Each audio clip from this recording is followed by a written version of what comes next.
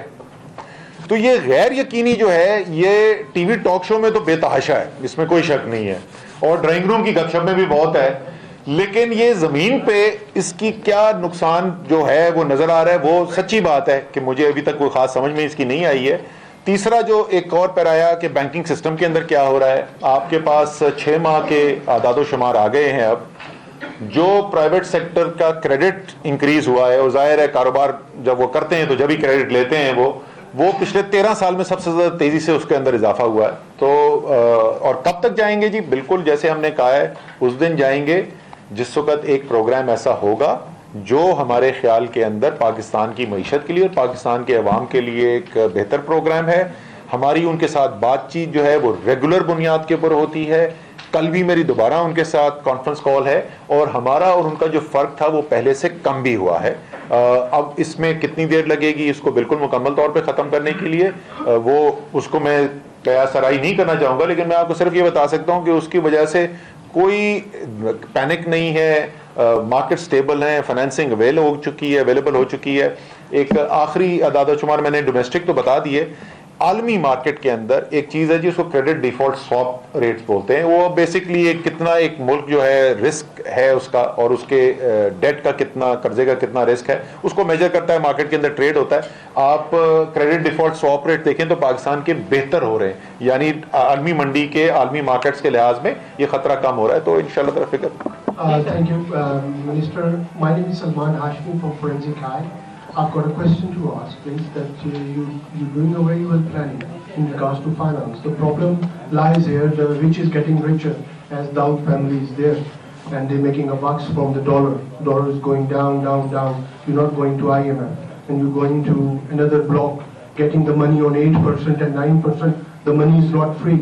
Whereas IFC, World Bank, IMF giving you finance on 0%. You're not taking on that.